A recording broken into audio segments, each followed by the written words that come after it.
And we're back up here live at the main mixer stage here at PAX West 2017. Really awesome to see Malik actually out there looking at the Shadow of War booth they have there. Giant. I always feel like minimum 5 dragons to have a PAX West before it can actually kick off, or maybe 10 if you include the dinosaurs, which I think there literally is an article out there or two about like how many dragons it takes. And now there's even like best rated dragons and dinosaurs, which is hilarious to see. But speaking of articles, we actually, oh, I know, it's so tacky. It's so tacky. We have a wonderful guest here joining us on the stage. We're actually going to have kind of a chill chat session here, stream for a little bit. We've been round robining and firing developers at you guys and game demos and B-roll footage and talking about trailers and new game content. We thought we'd kind of sit back, take a load off, and talk to 2 people here who have actually been experiencing PAX probably exhaustively. So a little bit. This is Marty. This is Alana. Wonderful friends and awesome people here that I know, and I'm so happy you guys could join us up here and talk. Thank you so much for having us. You guys are from IGN. Yes. People might recognize you from various things. The Imagine Games Network.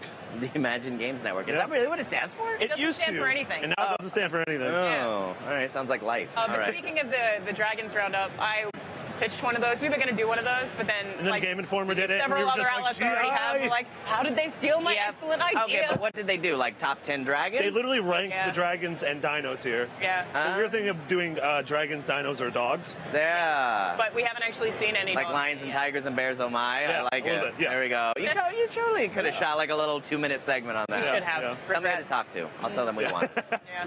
But other than that, we've been playing a ton of games. You just played Wolfenstein, the new order at Bethesda's booth. So we had P. Hines up here yesterday, actually. Yeah. First time I met him, I definitely drooled a little bit in like excitement. Yeah. So I'm a giant Wolfenstein fan. I'm a late fan, actually. I really didn't play much of the beginning game. Okay. But they caught me into it. Machine Games, you know, great developer pulled me in. Shout out to Poland. Shout out to Poland. Yeah. They got me excited, and I went back and played the old ones, and now, because I thought it was just a bro shooter, and it is for about that first, hour? I think, I played that first few hours of the new order at a preview event, was like, I don't think I like this very much. Well, that opening hour isn't indicative of what the full game is. Yeah, it's just like steroids, shooting. The rest of the game I is swear so to God, much they did that on purpose. Because to lull you into hit that 90-minute mark, and then it just, whoa. Yeah, it's like, which of your friends do you want to murder? I'm like, all right, well, I'm in. Yeah. This you is get great. on this emotional roller coaster. Yeah. Shout out to the side-casted characters, because they're not just fluff or like, I'm a vendor, you can buy things from me. Yeah. It's like they actually have stories, they're people. They feel like you're friends with really effed up issues. I mean, the relationship too between DJ and Anya is like weirdly sweet and kind of real, which like we've had arguments about that. Yeah, well, I'm not a fan of it. Well, you're heartless. He's right. But no, that is explored even further in the demo we had of the new Colossus. I was gonna say I haven't played it yet. They said I could come by early tomorrow. It's really Tomorrow's gonna be my first experience. Yeah. It's the same demo from E3. I didn't get a chance to play it though until.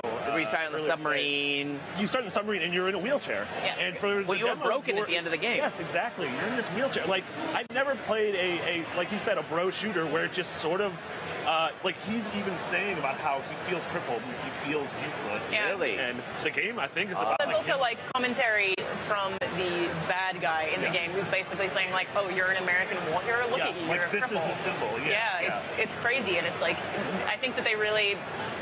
The way that you get through that level when you're in the wheelchair, it's really hard. So it's, you die super easily, but there's these microwaves that are set up everywhere, so you press the switch and it activates the microwaves. So when the enemy comes running through, they just blow into bits. So it's just entirely environmental. You can shoot and you can still shoot in your wheelchair, which is ridiculous because it's Wolfenstein. But Right, because you can't wheel and shoot at the same time too. No, that's illegal. They don't want that. In some countries. Yeah. Probably in Germany. But then seeing the other stuff they showed at E3, I'm so excited for so good. what this take on alternate 50s, 60s Americana is going to be. Yeah, talk about topical too. Yeah, like seeing Pete Hines touched on it briefly, but and I won't go down the rabbit hole, but topical seeing 1950s, 1960s America, but all the symbolism there that's very anti-American. Yeah, it's they're very fortunate that game is coming out now. I feel like when it was in development, I don't think it was meant to be topical. No, I don't think so. I like that they didn't tone it down though. I think that every time I walk past the booth, I'm like, you guys just really own this. That's what Wolfenstein's about. And kudos to them for also being bold and not hiding that symbolism Sure. or like watering it down. Yeah. No, they have the The swastikas and they go out there and say no, that this game is about killing Nazis, about terrible things, and about this emotional roller coaster. This guy goes. We interviewed the team at E3, and one of our editors was like, "Hey, so when you like engage in combat with an enemy," and he was like, "No, I'm sorry, it's killing Nazis. What you do in this game is killing really? Nazis." Yeah, they're like, He's like, let's actually. be clear, we are killing Nazis. I love that. But it's a really cool demo, and I Did think you try any of the VR over there? I did see that, or maybe You tried some of it, right? I've tried Skyrim in VR. My favorite Pete Hines story was that I was at the Bethesda VR event last year at E3, and I was waiting in this really long line, and Pete Hines cuts me off, and he's like, "I'm really sorry." And I was like, "It's fine. Like, go ahead." Hey, you kind of get to do that. There's two people who can cut me off here. You and Todd Howard can cut me off. Like literally. Yeah. I love that. Yeah, it was awesome. I played Skyrim in VR and in PSVR specifically, and really was not a fan. I was like, I love VR. I'm like super passionate about that platform, but it just uses the teleportation mechanic too much. And you don't realize that Skyrim is a game where all of the dungeons really are just a lot of narrow hallways until you're teleporting through them, and it's just So you like, actually stop, physically- teleport, stop, teleport. Interesting. Yeah. I think a big hurdle in VR is going to be how do you handle a giant open world in VR? Like most. No one's nailed it yet. No, so. it's hard. I don't know. I feel like someone's eventually going to do it, but I feel like my favorite VR things have been smaller, bite-sized, like contained experiences where you're sort of just experiencing what's happening around you. Yeah, I feel like there's also got to be some honesty and come into God moments there. Like maybe this game should not be just because it could be in VR. Yes. Doesn't mean it has to be. Yeah, absolutely. Yeah, They it's could maybe also with pull back. Skyrim, a lot of the enemies are really fast moving, like rats in a dungeon, and trying to like figure out how to find them when you're in VR is hard because you don't. It's first person. You're just like kind of like, where do I hack my sword at? So it's it was pretty awkward. Like going to Bethesda's booth as a whole, like they have so many cool things. Yeah, in the works. Like, I'm super excited about Death of the Outsider. Yeah, Definitely the Outsider and Right. Evil Within 2. Like they're having such an incredible Yeah. fall. If They're anything, also just really good at marketing. Yeah. I think Bethesda's really good at making games too. I know, They are. that's what I just, think. Yeah. just selfishly. But also just like not marketing them for 3 years so people don't get bored. Yeah. So like, all right, we're making this. Here it is. I mean, that's the thing is Death of the Outsider, Evil Within 2, and Wolfenstein all revealed at E3, all coming out this year. Yep. So Like cool. that's Yeah. so different than the revealing Final Fantasy Versus 13, and then 10 years later, 15. Yeah. Right. Would Someone they- in the chat asked, is Wolfenstein sold in Germany? And when we were at Gamescom, I actually went to check that to see if Wolfenstein you is asked sold that, in yeah? Germany. It is. Oh, interesting. Yeah, I believe it is. Is it censored? They, I know sometimes blood has to be changed colors. Yeah. I think Yeah. Gears has done like green Yeah. blood Yeah. in Yeah. countries like that. Because some country, Australia, I think, has had some restrictions. Not Gears, actually. Gears wasn't censored in Fallout Australia. was, but right? Fallout was censored, and the reason was because basically, like, what they call MedPAX now was originally like an actual drug name, and I think there was an achievement tied to it. So the rule in Australia is basically if you have something that has a reward that is an actual drug, then you're not allowed to have it in the game. Oh. So that's what they censor out. It's like, don't Classic encourage drug use. Australia. Like, Oh, forget Australia. it. Yeah. I've never been, but it looks like everything might kill me. I'm just a little guy. Hey, I'm going to be honest. We have a much greater chance of dying in America, probably. than we do in Australia. We do have scary spiders, I won't deny That's it. true. Yeah, I've seen some pretty terrifying YouTube videos. Yeah. Yes, they do exist. Any surprise hits over here that you've checked out? I know now as IGN, you guys, it's literally your job to play anything and everything Sure. and get Yeah. your hands. I'm just kind of wondering, because it sounds like you guys have hit everything as far as day 2 goes. You guys are pretty efficient. You get in early. We really have played a lot. There was a lot of. I was super excited with a lot of the stuff at the ID at Xbox event and Yeah. the Nintendo Indies. That's right, I event. saw you there, Yeah, the pre-ID yeah. at Xbox. We got to play. We actually played an early version of Hello Neighbor. And We then played at that event. Now that and sounds it's like a really different. interesting concept. I the really, idea, really and like correct me it. if I'm wrong, you think your neighbor is a criminal or he or she is up to something. Yeah, your and so neighbor's you- hiding something and you have to figure out what it is. and it's you have to like the neighbor patrols the house, and if you get caught, it's an automatic fail. Yeah, It's so over. you're trying to break into the house. You basically have to like steal something, smash through a window, get through the window, and like they'll run if they hear the noise. So you occasionally have to smash a window, run away, and then come back. But then Yeah. also the AI learns how you're trying to get into the house. So anytime that he catches you, you get sent back to your own house, and he Yeah. fixes everything. So the AI will figure it out. So like if you smash through the window, jump into the kitchen, he'll lay a trap there next time maybe. So it's like it's like bear traps and everything. bit of a chess game with a memory element. yeah, kind of. It's colorful and cartoony, but also like legitimately kind of scary and super tense. scary. Yeah, I was gonna say it sounds a little disturbingly scary. Yeah, It is. I think this is going to be a game that streams really well. I think so too. Yeah, it's a great content creator game. Like it's people are going to approach things in totally different ways. It has the excellent YouTube jump scare faces, the thumbnails. Like Yeah. it's gonna be good. Yeah. weird now to say that in 2017. That's a thing. Like some games that come out, people might say like, I really didn't enjoy that, but it was a great streaming game. Yeah, exactly. Like, it's just Totally a weird true. thing to think about. Yeah. Yeah, I mean, a game can be super rough around the edges and like quote unquote not good, but still be huge because like people want to watch it. Yeah. Yeah.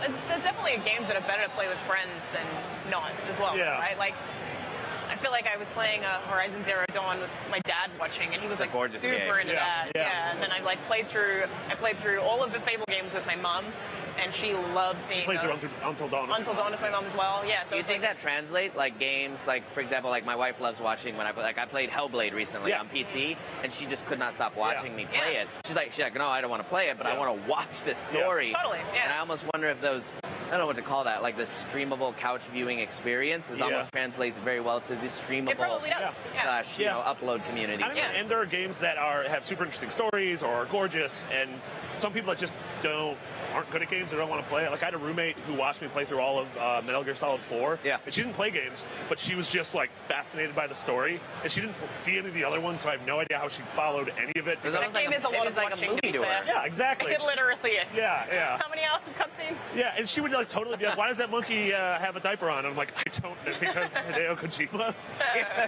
Yeah, I feel like that's an answer to That's a a lot of solid questions answer. in Yeah. Metal Gear. Yeah, I'm actually really excited to play Cuphead with other people. Like, I think that's going to be a game that when it comes out will be like a controller swap or literally playing co-op. Like, I think that I'm going to want to play that whole game with someone else. So we actually had Maya Moldenhauer up here, Oh, who's nice. actually an artist and, Yeah. she like the producer for the game. Cool. And I didn't realize the level of depth. Like everyone knows, it's no secret, it's gorgeous Yeah. as hell. Yeah. It's great. It looks beautiful. But I didn't realize, and we've heard like the stories about everything is hand painted. Sure. Literally. Which is why it's taken so long. Yeah. But I didn't realize it was hand painted and then on layers. So we were playing a level, and she was like, "There are 9 hand painted layers on this game." Yeah. So you weren't just seeing one painted background because one layer of clouds is moving one way, one layer of clouds is moving another way. At the same time, rolling hills are moving in the background, Yeah. bad guys are moving, and also I didn't realize there was a platforming element. Yeah. So as well as like some of the things they showed the platforming element, which then you get coins, which then unlocks different shooting techniques. Yeah. It's not just Yeah. one shooting technique, which I didn't realize either. Yeah. There's like 6 or 7 of them. Yeah. Yeah, I mean that's a game that's expanded so much since we first saw it. Like, that Yeah. game was originally a boss rush mode. Yep. And then they Even realized. then I loved it, though, Yeah, like- totally. And they Had it realized. shipped for what it was, I think everyone loved it, and then Cuphead 2 would have been like the glory day. Yeah, Yeah. yeah. Hail. But instead they were like, hey, let's just go for broke and It's let's. a really good point. Yeah, Yeah. but they just sat on it, made it something incredible. Yeah. And Well, so Maya we talked think so about far. that a little bit actually. She's like, yeah, it kind of, it sucked having to pull back a little bit. Yeah. But she said the reason why we pulled back is because we literally grew the team up because they're all virtual too. None of them are living the same. Oh, city. interesting. Oh, no Yeah, way. it's an entirely virtual Yeah. team. Wow. 1 or 2 of them I think live together, Yeah. but that's it. But yeah, they pulled it back a little bit. They ramped up the team, and then they partnered with Xbox. Yeah. And like, all right, let's go. Phil was a big fan of it. Yeah. Papa Phil was like, let's go for broke. Like, let's Yeah. go home, let's go all the way. Yeah, it's funny that whole like remote aspect of the game. That was the same with Ori and the Blind Forest. Like Yes. that team was just scattered. Like Yeah. it was a 24-hour development cycle just because they were in like. And Ori too. Yeah. So I got When to are we getting that? So I got to see that trailer a Okay. little bit before E3. That was my old team I used to work on up there in publishing for Microsoft before joining Mixer. And when Shannon first showed me that trailer, It's I almost my beard was just drowned in Yeah. from like Yeah. tears. Yeah, that was definitely one of my favorite moments of E3. Yeah, me too. Seeing that. Yeah, Yeah. seeing that and seeing Beyond Good and Evil 2 were probably like the two. Yeah, I cried at deals. Beyond Good and Evil 2, like, quite a bit. She did. Yeah. you really? Cried Yeah, right I before the straight live. up sobbed. And I said before it happened, I was like, if Beyond Good and Evil 2 gets announced, I will cry. And then I sobbed the entire time, and I had to like pat my face. Like, it was really bad. Yeah, the makeup guy like came. We had like a minute before we went live, and they're like trying to. And I was like, They were it's trying to gonna put keep Alana happening. back It's fine. together again. yeah. Yeah, super excited about that. But back to Ori. I guess back to Ori. I saw behind closed doors demo of Faye, the yeah. new EA game at Gamescom, and that like makes me think of Ori in art style like really, really heavily. Yeah. It's like this cute little fox, and I guess I expected it to be like a side-scrolling platformer, and it is not. It's like a Metroidvania Zelda-esque game where you play as this little fox, you run through these gorgeous forests, and the kind of items that unlock new areas is a language that you speak to these other animals. So Really? you meet a deer, you learn the deer language, and as you get better with it, you can speak to larger deer and do different things, and they will like help you get to a new area, and then you speak to a bird, and they help you do another thing. Like it's a really pretty game. Like I'm Yeah. very excited about I that. haven't too. seen a lot about that one. Yeah, Super EA pretty. is I doing didn't a know that. really good job of like they're always going to have Madden and Battlefield and Battlefront, but at the same time like The jail game, A Way Out. A Way Out. Yeah, A Way Out was one of the biggest games of E3. That was Yeah. like, Joseph Fares and Brothers was amazing. Obviously Faye coming out. They had Unravel last year. Yeah, I wish that Oh, I was Ubisoft a kept huge happening. fan of Unravel. travel. Yeah. By the way, Yeah. did you know? I don't know if you saw this. The developer released a blog of how to make your own Yarny. And so everybody, including me, I did a stream and I literally, I had some scotch and I literally just, with my scotch and some pizza, like really classy, really classy. And I made It was not a good Video Yarny. game. No, it is hanging up in my little swag wall. I am very damn proud of that Yarny. The second Yarny was the bad one, Yeah. but yeah, they tell you how to make that That's little so Yarny. cool. I love that. That's so cool. I feel like every E3 has that one like emotional developer moment that we all cling to, like this Yeah. year It being was like that one Davide. emotional love child that everyone Yeah. kind of rallies behind. And we had with Rabbids this year with Davide, where Yeah, like it's like, Miyamoto Miyamoto calls him announced out my and he's game. crying, like, Yeah. and it's honest and sincere, which I love. Like, Yeah. real human emotion during Yeah. E3. I think a lot of people forget there's a lot of emotion. There's a lot of people behind these. Yeah. It's easy to look at a piece of entertainment and go, that's crap. Yeah. Oh, they should have done more of Absolutely. this, should have done more of that. At least speaking selfishly from the publishing side before, like I watched these men and women like literally like with their babies, they'd come to work and code a little bit Yeah. or like fix this server because it had crashed and the testers couldn't play on it over the weekend. There's a lot of human, emotion and life that goes into making Absolutely. these things. That's like, And when you get to see glimpses of that on stage, Yeah. I love that. Yeah. probably the hardest part of reviewing games is You have divorcing to yourself not from know that, yeah. Is like Pay ultimately attention to because it. we have to. It's our job to play a game and write and express our opinion. And at IGN we put a score on it, and you have to divorce the fact that these are human beings. Yeah. Which sucks. One of the people we're friends with who is working on Battlefront 2, he went from journalism to working in games, and one of the things that he said to me that really stuck out is like, every conversation that we've ever had that's like, why don't they just do this in this game? He's like, they tried it. Every single conversation you've ever had that was like, why isn't this a part of It this was game? whiteboarded, talked and it didn't work. about 6 meetings. Yeah. The EP came in Yeah. and really was like emotionally like, I don't know, guys, should we do this? Yeah. And everyone's just like, oh yeah, no, they just decided no. Yeah. There's a lot it's of like it's not like they forethought. didn't think of the stuff Yeah. that you think is so brilliant. It's just like it didn't happen. So It's yeah, also worth pretty crazy. mentioning too some of those lightning in a bottle moments.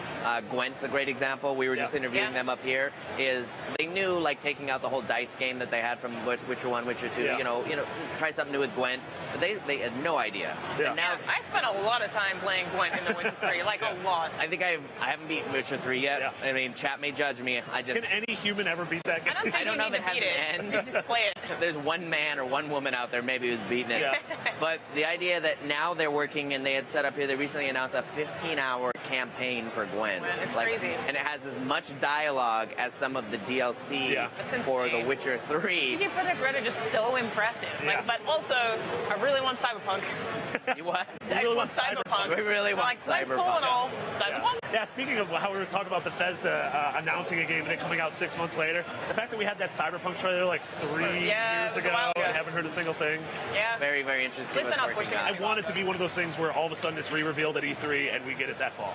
That would be great. Well, that's the gamer's happy dream every time. Yeah. Someone says like, and you can get it now. Yeah. I hear that every time like a press briefing goes live. They're Yeah, like, I mean, Bethesda's Last so of Us good at 2 that. right now. Yeah. Halo 9 right now. But I feel like that Sega did that with the Saturn at E3. They were like, Yeah. and it's available now, and it almost bankrupted Sega. So Yeah, it's insane. don't do that, We've kids. got a question there that's like perfect for you to answer. Someone was asking like, what are our thoughts on Far Cry 5? You've played a ton of it, right? Yeah, I Like, played a ton of it. I am super excited about Far Cry 5. Yeah, honestly. and they've got an impressive booth set up. They did, We haven't yeah. shown it yet, I don't think. Tomorrow we are going to film a fishing tournament. they are. That's what I hear. They're doing fishing over there. Yeah. Yes. But see, I know Far Cry and I know Ubi, and I feel like, are you fishing like dead bodies out of the water? I think it's just fish. I think it's just fish. And Yeah. Boomer will go out and catch a fish I and bring it know. back What a here. good boy. I'm That's still the dog. nervous that something's gonna happen, Yeah. or knowing that there's some sick, twisted. Yeah. I think I'm okay with that. Yeah, I think With it that's just fine. being regular fishing. No. No, with it being weird. Yeah. Yeah. They throw some dead bodies in there, like, that's fine. Yeah. That's what I was figuring. It's like, oh, you caught a big, largemouth bass. They're like, try one more time, kid. Yeah. You know, and like reel in like this dead, It's the corpse of Voss just coming up from Far Cry 3. and then R.I.P. suddenly like rednecks or Yeah. Montana, I don't know, the like militia. Yeah. We have another game that's coming out at the right time. Yeah, it's crazy. No, I'm super excited for it. Like, I love Far Cry, and I think this game's, setting and story is Yeah. super interesting. It's very, very close to home. Like, Yeah, No, yeah. not being punny, but like very close. I grew up in Idaho, like middle of farm country Idaho, and so And that- very interesting to see. Yeah, those reveal trailers are just, they have a really interesting tone to them. I really that not like a lot the of other trailers, Yeah. That's why I don't trust them too, in a way of like the bell ringing trailer. I don't know if chat saw this, but there was the whole trailer where you hear a bell ringing and you hear church and singing, and then when you get closer to the bell, like there's something. I won't spoil it because you should watch the trailers, but it's a very morbid thing happening in there. So the Huggy Bat 25 said, as they fish, some intern is just going to run up and throw raw fish at people. So I guess someone tomorrow might be throwing raw fish at us. Oh, that's gonna be perfect. fun. Yeah. That's how they make it weird. That's how Ubisoft Ubisoft great gets enough. Yeah, It should all smell like raw fish. Yeah. By Monday, it's pretty much raw fish. Yeah. If we're being totally honest. Being There honest, are a lot of people here, and it is warm. Yeah. very warm. Not as warm as Gamescom though. That was my Gamescom is a first smelly Gamescom. show. How did you like it? I love it there.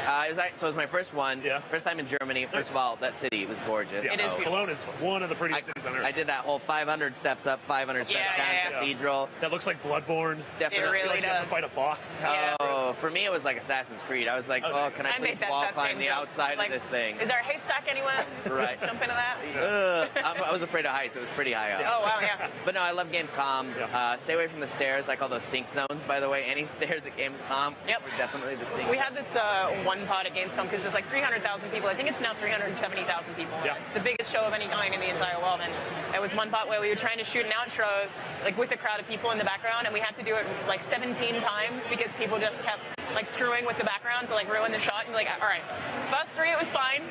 Now I'm just very angry. Like, Yeah, now please just- stop pulling faces in the back of our shots. But I love these big shows. For me specifically, like you do the E3, it's very commercial, very marketing. And the very community is like press way more heavy. exciting shows. Yeah. Because what I'll do is I'll actually like maybe I won't get a chance to play Cuphead, but I'll stand behind people playing Cuphead and just Sea of Thieves is a great one. You ever want to stand behind people in Sea of Absolutely. Thieves or the DBZ game and just hear people just just Sea of Thieves screaming. especially. I'm so I was excited. in an elevator this morning, and it was two parents and like a 3-year-old daughter, and they were like, "What do you want to do?" And she's like, God. "I want to play Castle Crashers." They just nerding out about games. Well, she was 3 years old, and she wanted to play Castle Crashers, and they're like, "Okay, we'll That's take so you to great. Castle Crashers." That's awesome. You only get those moments at like Gamescom Yes. or PAX West. Well, I think like Sea of Thieves especially is like anyone who's not sold on that game. For the past 2 E3s in a row, it has been my favorite E3 experience. Like, it's just so much fun, especially at an environment like this where everyone's happy to be here and excited to be playing it. It's just like, you get to play with your team and battle the team on the other side. Like, it's just such a good game. It's a blast. So much fun to play. Very big fan of it. I love these events. And again, this is why we're doing all these streaming content up here on stage. We've got the 2 roaming cameras with the 2 roaming hosts because we know 99% of the world can't make it to these or afford to come to big cons like these. So we want to make sure you guys get the chance to see this content. And we do have more. So thank you, Alana. Thank you, Marty, for joining us. you. We're going to shoot on over because we got some more great footage to show you right now.